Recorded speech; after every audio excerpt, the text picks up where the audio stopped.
Hi ಎಲ್ರಿಗೂ ನಮಸ್ಕಾರ. ನಾನು ವಾಸುದೇವ್. ನೀವು ನೋಡ್ತಾ ಇದ್ದೀರಾ ನ್ಯೂಸ್ 18 ಕನ್ನಡ ಡಿಜಿಟಲ್.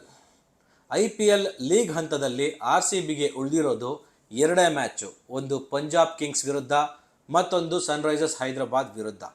ಅಂದರೆ ಭಾನುವಾರ ಪಂಜಾಬ್ ಕಿಂಗ್ಸ್ ವಿರುದ್ಧ 3:30ಕ್ಕೆ ಅಖಾಡಕ್ಕೆ ಇಳಿದ್ರೆ RCB, ಮುಂದಿನ ಶುಕ್ರವಾರ ಸನ್ರೈಸರ್ಸ್ ವಿರುದ್ಧ ಆಟ ಆಡಿ ಲೀಗ್ ಹಂತವನ್ನು ಅಲ್ಲಿ RCB ಎಂಡ್ ಮಾಡುತ್ತೆ. ಆದರೆ ನಾಳೆ ನಡೆಯುವಂತಹ ಒಂದು ಮ್ಯಾಚ್ ಏನಿದೆ ಅದು ಸಿಕ್ಕಾಪಟ್ಟೆ ಕ್ರೂಷಿಯಲ್ ಆ್ಯಂಡ್ ಇಂಪಾರ್ಟೆಂಟ್. 16 ಪಾಯಿಂಟ್ಸ್ ಇದೆಯಲ್ಲ, ಯಾಕೆ ಇದು ಇಂಪಾರ್ಟೆಂಟ್ ಆಗುತ್ತೆ ಅಂತಂದರೆ, ಪಂಜಾಬು ಈ ಸೀಸನ್ನಲ್ಲಿ ಶುರು ಮಾಡಿದ್ದೊಂದು ಹೈಪ್ ಇತ್ತಲ್ಲ, ಆ ಹೈಪ್ನ ಕಂಟಿನ್ಯೂ ಮಾಡ್ಕೊಂಡು ಬಂದಿದ್ದರೆ ನಾಳಿನ ಪಂದ್ಯ ಸಿಕ್ಕಾಪಟ್ಟೆ ಒಂದು ಕ್ರೇಜನ್ನು ಹುಟ್ಟು ಆಗ್ತಾಯಿತ್ತು. ಈಗಲೂ ಆ ಕ್ರೇಜನ್ನು ಇಟ್ಕೊಂಡಿದೆ. ಯಾಕೆ ಅಂತಂದರೆ ಪಂಜಾಬ್ ಕಿಂಗ್ಸ್ ಸ್ಕೋರ್ ಮಾಡಿದ್ರೆ ಯಾವ ರೀತಿ ಮಾಡ್ತಾರೆ ಅಂತ ಈ ಸೀಸನ್ನಲ್ಲಿ ನಾವು ನೋಡ್ಕೊಂಡು ಬಂದಿದ್ದೀವಿ. ಅಲ್ಲಿರುವಂತಹ ಬ್ಯಾಟರ್ಗಳ ಬಗ್ಗೆ ಹೇಳಬೇಕಾಗಿಲ್ಲ. ಓಪನಿಂಗ್ ಬರುವಂತಹ ಜೋಡಿ ಕೂಡ ಆಡುತ್ತೆ, ಕೊನೆವರೆಗೂ ಆಡ್ತಾರೆ.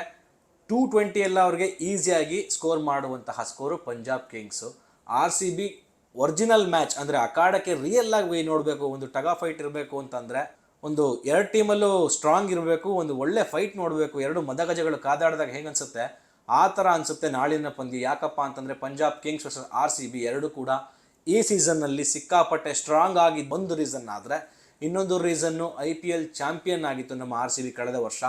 ಆಗ ನಮ್ಮ ಎದುರಾಳಿಯಾಗಿದ್ದು ಇದೇ ಪಂಜಾಬ್ ಕಿಂಗ್ಸ್. ಅದಾದಮೇಲೆ ಫಸ್ಟ್ ಟೈಮ್ IPL ಈ ಸೀಸನ್ನಲ್ಲಿ ನಾವು ಅವ್ರನ್ನ ಮೀಟ್ ಮಾಡ್ತಾ ಇರೋದು.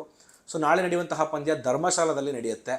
ಅಖಾಡಕ್ಕೆ RCB ಇಳಿಬೇಕು. ಇಳಿಯೋದ್ರ ಜೊತೆಗೆ ಕೆಲವೊಂದು ಸಣ್ಣ ಬದಲಾವಣೆ ಮಾಡ್ಕೋಬೇಕು. ಆಲ್ರೆಡಿ ಕೋಲ್ಕತ್ತಾ ನೈಟ್ ರೈಡರ್ಸ್ ವಿರುದ್ಧ ಎಲ್ಲ ಬದಲಾವಣೆಗಳನ್ನ ಮಾಡಿಕೊಂಡು ಆಡ್ತು, ಕೆಲವೊಂದು ಪ್ರಮುಖ ಬದಲಾವಣೆ ಮಾಡಿತ್ತು. ಅದರಲ್ಲಿ ಒಂದು ಬದಲಾವಣೆ, ರೊಮ್ಯಾರಿಯೋ ಶೆಫರ್ಡ್ ಅವ್ರನ್ನ ಆಡಿಸಿರಲಿಲ್ಲ, ಆ ಜಾಗಕ್ಕೆ ವೆಂಕಟೇಶ್ ಅಯ್ಯರ್ ಅವ್ರನ್ನ ಹಾಕಿದ್ರು. ಹೇಗೆ ಆಡ್ತಾರೆ ನೋಡೋಣ ಅಂತ ಅಂದ್ಕೊಳ್ಳೋದ್ರಲ್ಲೇ ಬ್ಯಾಕ್ ಟು ಬ್ಯಾಕ್ ಡಕೌಟ್ ಆಗಿದ್ದಂತಹ ವಿರಾಟ್ ಕೊಹ್ಲಿ ಅವರು ಆರ್ಭಟಿಸಿದ್ರು, ಸೆಂಚುರಿ ಮಾಡಿ ಸುಲಭದ ಗೆಲುವನ್ನು ತಂದುಕೊಟ್ರು. ಸೊ ನಾಳಿನ ಪಂದ್ಯ ಅಂದರೆ ಪಂಜಾಬ್ ಕಿಂಗ್ಸ್ ವಿರುದ್ಧ ಕೂಡ ಇಂಥದ್ದೇ ಒಂದು ಇನ್ನಿಂಗ್ಸನ್ನು ಎಲ್ಲರೂ ಎಕ್ಸ್ಪೆಕ್ಟ್ ಮಾಡ್ತಾ ಇದ್ದಾರೆ. ಅಷ್ಟು ನಿರೀಕ್ಷೆ RCB ಪಾಳ್ಯದಲ್ಲಿ ಇದೆ, ಹುಟ್ಟಾಕಿದೆ. ಯಾಕಂದರೆ ಇರುವಂಥ ತಂಡ ಹಂಗೆ ಇದೆ. ಓಪನಿಂಗ್ ಜೋಡಿಯಿಂದ ರನ್ಸ್ ಬರ್ತಾ ಇದೆ ಅಂತ ನೀವು ಕೇಳ್ಬೋದು.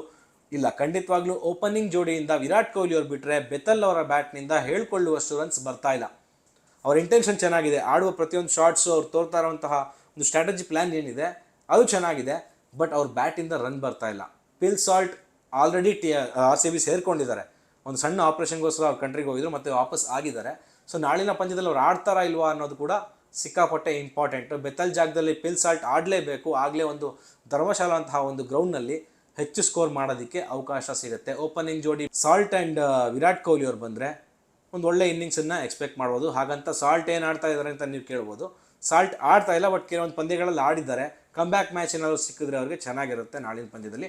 ಹಾಗಾಗಿ Phil Salt and Virat Kohli opening ಜೋಡಿ ಬರಬೇಕು. ಇನ್ನು ದೇವದತ್ ಪಡಿಕ್ಕಲ್ನ ನೋಡೋದಾದರೆ ಅವ್ರ ಬಗ್ಗೆ ಹೇಳಂಗೆ ಇಲ್ಲ. ಪ್ರತಿ ಒಂದು ಮ್ಯಾಚ್ ಕೂಡ RCB ಪರ ಯಾರಾದರೂ ಚೆನ್ನಾಗಿ ಆಡ್ತಾ ಇದ್ದಾರಪ್ಪ ಇಲ್ಲಿ ತನಕ, ಒಬ್ಬರು ಕೂಡ ಎಲ್ಲರೂ ಕೈ ಕೊಟ್ಟರು, ಇವರೊಬ್ಬರು ಕೈ ಕೊಟ್ಟಿಲ್ಲ ಅಂತಂದರೆ ಅದು ನಮ್ಮ ದೇವದತ್ ಪಡಿಕ್ಕಲ್ಲು. ಅವ್ರು ಅದ್ಭುತವಾಗಿ ಇನ್ನಿಂಗ್ಸ್ನ ಆಡ್ತಾ ಇದ್ದಾರೆ, ಅದೇ ರೀತಿ ಆಡ್ತಾರೆ ಕೂಡ. ಅವರು ಇರ್ತಾರೆ ಟೀಮ್ನಲ್ಲಿ, ನಾಳಿನ ಟೀಮ್ನಲ್ಲಿ. ಇನ್ನು ಅದಾದಮೇಲೆ ಪಾಟಿದಾರ್, ಪಟಪಟ ಅಂತ ಬಾರಿಸುವಂತಹ ಪಾಟಿದಾರ್ ಕೂಡ, ಕ್ಯಾಪ್ಟನ್ ಕೂಡ ಸಿಕ್ಕಾಪಟ್ಟೆ ಇಂಪಾರ್ಟೆಂಟು RCB ತಂಡಕ್ಕೆ. ಕ್ಯಾಪ್ಟನ್ಶಿಪ್ ಚೆನ್ನಾಗಿ ಮಾಡ್ತಾ ಇದ್ದಾರೆ ಅಂತ ನೀವು ಕೇಳಿದ್ರೆ 100% ಸೂಪರ್ ಆಗಿ ಮಾಡ್ತಾ ಇದ್ದಾರೆ RCB ಕ್ಯಾಪ್ಟನ್ಶಿಪ್ಪು. ಬಟ್ ಬ್ಯಾಟಿಂದ ರನ್ಸ್ ಬರಬೇಕು ಅವ್ರ ಕಡೆಯಿಂದ. ಇನ್ನು ಜಿತೇಶ್ ಶರ್ಮಾನ ಬಿಡಿ, ಅವ್ರು ಬೇಡ ಬೇಡ ಬೇಡ ಅಂತ ಹೇಳ್ತಾ ಇದ್ರು. RCB ಮ್ಯಾನೇಜ್ಮೆಂಟ್ ಯಾಕೋ ವಿಕೆಟ್ ಕೀಪಿಂಗ್ ಆಪ್ಷನ್ ಬೇರೆ ಇಲ್ಲ ಅನ್ನೋ ಥರ ಅವ್ರನ್ನೇ ಹಾಕೊಳ್ತಾ ಇದ್ದಾರೆ. ಪ್ರತಿ ಮ್ಯಾಚ್ನಲ್ಲೂ ಆಡಿಸ್ತಾ ಇದ್ದಾರೆ. ಕಳೆದ ಮ್ಯಾಚ್ನಲ್ಲಿ 2 6 ಹೊಡೆದ್ರು ಓಕೆ. ಅಂದರೆ ಮುಂಬೈ ಇಂಡಿಯನ್ಸ್ ವಿರುದ್ಧ ಆಡಿದಾಗಲೂ ಅವ್ರು ಫೇಲ್ಯೂರು, KKR ವಿರುದ್ಧ ಆಡಿದಾಗಲೂ ಫೇಲ್ಯೂರು, GT LSG ಯಾರ ವಿರುದ್ಧ ಆಡಿದಾಗಲೂ ಈ ಸೀಸನಲ್ಲಿ ಜಿತೇಶ್ ಶರ್ಮಾ ಕಂಪ್ಲೀಟ್ಲಿ ಫೇಲ್ಯೂರ್. ಅದು ಬ್ಯಾಟಿಂಗ್ನಲ್ಲಿ ಮಾತ್ರ. ಕೀಪಿಂಗ್ನಲ್ಲಿ ಸಿಕ್ಕಾಪಟ್ಟೆ ಚೆನ್ನಾಗಿ ಕ್ಯಾಚ್ಗಳನ್ನು ಹಿಡಿದಿದ್ದಾರೆ, ಔಟ್ ಮಾಡಿದ್ದಾರೆ, ಎಲ್ಲದಕ್ಕೂ ಸರಿ ಇದೆ. ಬಟ್ ಬ್ಯಾಟಿಂದ ರನ್ಸ್ ಬರ್ತಾ ಇಲ್ಲ. ಅವ್ರನ್ನ ಬಿಟ್ಟು ನಮ್ಮ ಕಾಕ್ಸ್ ಅಂತ ಇದ್ದಾರೆ, ಜೋರ್ಡನ್ ಕಾಕ್ಸು, ಅವ್ರಿಗೆ ವಿಕೆಟ್ ಕೀಪಿಂಗ್ ಬರುತ್ತೆ, ಅವ್ರ ವಿಕೆಟ್ ಕೀಪರ್ರೇ. ಸೊ ಅವರಿಗೆ ಒಂದು ಅವಕಾಶ ಕೊಡಬೇಕು ಅನ್ನೋ ಮಾತುಗಳು ಕೇಳಿ ಬರ್ತಾ ಇದೆ. ಇದಾದಮೇಲೆ ಟೀಮ್ ಡೇವಿಡ್ ಆ್ಯಸ್ ಯೂಶುವಲ್ ಇದ್ದೇ ಇರ್ತಾರೆ. ಇಂಪ್ಯಾಕ್ಟ್ ಪ್ಲೇಯರಲ್ಲಾಗಲಿ ಅಥವಾ ಪ್ಲೇಯಿಂಗ್ ಇಲೆವನ್ನಲ್ಲಾಗಲಿ ಅವರು ಕೂಡ ಕ್ರೂಷಿಯಲ್ ಮಹತ್ವವನ್ನು ಪಡ್ಕೊಂಡಿದ್ದಾರೆ. ಅವ್ರು ಇರಲೇಬೇಕು RCB ತಂಡಕ್ಕೆ ಗೆಲ್ಲಬೇಕು ಅಂತಂದ್ರೆ. ಚೇಸಿಂಗ್ ಬಂದರೆ ಒಂದು ವೇಳೆ ಓಪನಿಂಗ್ ಅಥವಾ ಬ್ಯಾಟಿಂಗ್ ನಾವೇ ಫಸ್ಟ್ ಮಾಡ್ತೀವಿ ಅಂತಂದ್ರೆ ಬಿಗ್ ಸ್ಕೋರ್ ಮಾಡೋದಕ್ಕೆ ಟೀಮ್ ಡೇವಿಡ್ ಬೇಕಾಗ್ತಾರೆ. ಇನ್ನು ಶೆಫರ್ಡ್ ಅವರು ಬೌಲಿಂಗ್ನಲ್ಲೂ ಇರಲಿಲ್ಲ ಅಂತ ಲಾಸ್ಟ್ ಮ್ಯಾಚ್ನಲ್ಲಿ ಶೆಫರ್ಡ್ ಬದಲಾಗಿ ಡಫಿನ ಆಡಿಸಿದ್ರು. ಸೊ ಡಫಿ ಅವರು ಕೂಡ 40+ ರನ್ಸ್ನ ಹೊಡೆಸ್ಕೊಂಡ್ರು ಆ ಒಂದು ಮ್ಯಾಚ್ನಲ್ಲಿ KKR ವಿರುದ್ಧ. ಸೊ ಏನಾದರೂ ನಾಳೆ ಬದಲಾವಣೆ ಆಗುತ್ತಾ ಅಂತ ಒಂದು ಕ್ಯೂರಿಯಾಸಿಟಿ ಹುಟ್ಟಿರುವಂಥದ್ದು. ಡಫಿನ ಕೈ ಬಿಟ್ಟು ಜೋರ್ಡನ್ ಕಾಕ್ಸ್ಗೆ ಚಾನ್ಸ್ ಕೊಡ್ತಾರಾ ಅಂತ ಕಾದು ನೋಡಬೇಕು. ಜೋರ್ಡನ್ ಕಾಕ್ಸ್ಗೆ ಚಾನ್ಸ್ ಕೊಡಿ ಅಂತ ಎಲ್ಲರೂ ಹೇಳ್ತಾ ಇದ್ದಾರೆ. ಒಂದು ಚಾನ್ಸ್ ಅವರು ಕೊಟ್ಟು ನೋಡಲಿ. ಇನ್ನು ಉಳಿದಂತೆ ಬೌಲಿಂಗ್ ಬೇರೆ ವಿಭಾಗದ ಬಗ್ಗೆ ಮಾತಾಡೋದೇ ಬೇಡ. ಭುವನೇಶ್ವರ್ ಕುಮಾರ್ ಸ್ವಿಂಗ್ ಕಿಂಗ್ ಇದ್ದಾರೆ. ಪ್ರಮುಖ ವಿಕೆಟ್ಗಳನ್ನು ಪಡೆದು RCB ಗೆಲುವಲ್ಲಿ ಪ್ರಮುಖ ಪಾತ್ರವನ್ನು ವಹಿಸ್ತಾ ಇರೋದು ಯಾರಪ್ಪ ಅಂತಂದರೆ ಸ್ವಿಂಗ್ ಕಿಂಗ್ ಭುವನೇಶ್ವರ್ ಕುಮಾರ್. ಅವ್ರ ಕೆಲಸ ಅವ್ರು ಮಾಡ್ತಾ ಇದ್ದಾರೆ. ಹೇಸಲ್ವುಡ್ ಎಲ್ಲೋ ಒಂದು ಮ್ಯಾಚ್ ಲಯ ತಪ್ಪಿದ್ದಾರೆ, ಮತ್ತೆ ಕಮ್ಬ್ಯಾಕ್ ಮಾಡ್ತಾರೆ. ಹೇಸಲ್ವುಡ್ ಬಗ್ಗೆ ಮಾತು ಬೇಡ. ಸುಯೇಶ್ ಶರ್ಮಾ ಕೂಡ ಏನು ಮಾಡೋಕ್ಕಾಗಲ್ಲ, ಬೇರೆ ಆಪ್ಷನ್ ಇಲ್ಲ ಅಂತ ಸ್ಪಿನ್ನರ್ನ ಆಡಿಸ್ತಾ ಇದ್ದಾರಾ, ಇಲ್ಲ ವೆಂಕಟೇಶ್ ಅಯ್ಯರ್ ಇದ್ದಾರೆ ಅವ್ರ ಕೈಲಿ ಬೌಲಿಂಗ್ ಮಾಡಿಸ್ತಾರಾ ಗೊತ್ತಿಲ್ಲ. ಕೃಣಾಲ್ ಪಾಂಡ್ಯ ಬಗ್ಗೆ ಹೇಳಬೇಕಿಲ್ಲ, ಯಾವ ಮ್ಯಾಚ್ನ ಬೇಕಾದ್ರೆ ಟರ್ನ್ ಮಾಡೋ ಕೆಪಾಸಿಟಿ ಅವ್ರಿಗಿದೆ. ಸೊ ಅವರು ಕೂಡ ತಂಡದಲ್ಲಿ ಇದ್ದೇ ಇರ್ತಾರೆ. ಬದಲಾವಣೆ ಮಾಡ್ಕೋಬೇಕು ಅಂತಂದರೆ ಸುಯೇಶ್ ಶರ್ಮಾನ ಬಿಟ್ಟು ಸ್ವಪ್ನಿಲ್ ಸಿಂಗ್ನ ಏನಾದರೂ ಒಂದು ಚಾನ್ಸ್ ಕೊಡ್ತಾರಾ ಧರ್ಮಶಾಲದಲ್ಲಿ ಆಡಬೇಕಾದ್ರೆ, ಪಂಜಾಬ್ ವಿರುದ್ಧ ಆಡಬೇಕಾದ್ರೆ ಅನ್ನೋ ಒಂದು ನಿರೀಕ್ಷೆ ಕೂಡ ಇದೆ. ಇದನ್ನೆಲ್ಲ RCB ಮ್ಯಾನೇಜ್ಮೆಂಟ್ ಎಷ್ಟರ ಮಟ್ಟಿಗೆ ನಿಭಾಯಿಸುತ್ತೆ ಅಥವಾ ಕೊಡುತ್ತೆ ಅಂತ ನಾವೆಲ್ಲರೂ ಕೂಡ ಕಾದು ನೋಡಬೇಕು. ಇಷ್ಟೆಲ್ಲ ಚೇಂಜ್ ಬದಲಾವಣೆ ಮಾಡಿಕೊಂಡ್ರು RCB ನಾಳೆ ಗೆದ್ದರೆ ಮಾತ್ರ 18 ಪಾಯಿಂಟ್ಸ್ನೊಟ್ಟಿಗೆ ಫಸ್ಟ್ ಪ್ಲೇಸ್ ಅಥವಾ ಸೆಕೆಂಡ್ ಪ್ಲೇಸ್ನಲ್ಲೇ ಉಳಿಯುತ್ತೆ. ಉಳಿದಿರುವಂಥದ್ದು 2 ಮ್ಯಾಚು. 12 ಮ್ಯಾಚಲ್ಲಿ 8 ಮ್ಯಾಚ್ ಗೆದ್ದು 4 ಸೋತಿರುವಂಥ RCB 16 ಪಾಯಿಂಟ್ಸ್ಗಳೊಂದಿಗೆ ಮೊದಲನೇ ಸ್ಥಾನದಲ್ಲಿದ್ದಾರೆ. ಅದಾದಮೇಲೆ GT, SRH, ಅದಾದಮೇಲೆ ನಮ್ಮ ಪಂಜಾಬ್ ಕಿಂಗ್ಸ್ ಇದೆ. ಈ 4 ತಂಡಗಳೇ ಆಲ್ಮೋಸ್ಟ್ ಪ್ಲೇ ಆಫ್ಗೆ ಎಂಟ್ರಿ ಆಗುತ್ತೆ. RCBಗೆ ನಾಳಿನ ಪಂದ್ಯ ಯಾಕಪ್ಪ ಕ್ರೂಷಿಯಲ್ ಅಂತ ಅಂದರೆ, ಒಂದು ಮ್ಯಾಚ್ ಗೆದ್ದರೆ 18 ಪಾಯಿಂಟ್ಸ್ ಆಗುತ್ತೆ. 1 and 2nd ಪೊಸಿಷನಲ್ಲೇ ಇರಬೇಕು. ಯಾಕಂದರೆ 1 and 2nd ಪೊಸಿಷನಲ್ಲಿ ಪ್ಲೇ ಆಫಲ್ಲಿ ಸೋತ್ರೂ ಒಂದು ಅವಕಾಶ ಇರುತ್ತೆ, ಇಲ್ಲ ಗೆದ್ದರೆ ಡೈರೆಕ್ಟಾಗಿ ಫೈನಲ್ಗೆ ಹೋಗ್ತೀವಿ. ಸೊ ಈ ಹಿನ್ನೆಲೆ ನಾಳಿನ ಪಂದ್ಯ ಪಂಜಾಬ್ ಕಿಂಗ್ಸ್ ವಿರುದ್ಧ ಗೆಲ್ಲೇಬೇಕು. ಅದು ಕೂಡ ಅಂಥ ಬಲಿಷ್ಠರನ್ನು ಸೋಲಿಸಿದ್ರೆ RCBಗೆ ಇನ್ನೂ ಒಂದು ಪಾಸಿಟಿವಿಟಿ ಹೆಚ್ಚಾಗುತ್ತೆ, ಕಪ್ ಮೇಲೆ ಗೆಲ್ಲುವಂತಹ ಆಸೆ ಹೆಚ್ಚಾಗುತ್ತೆ.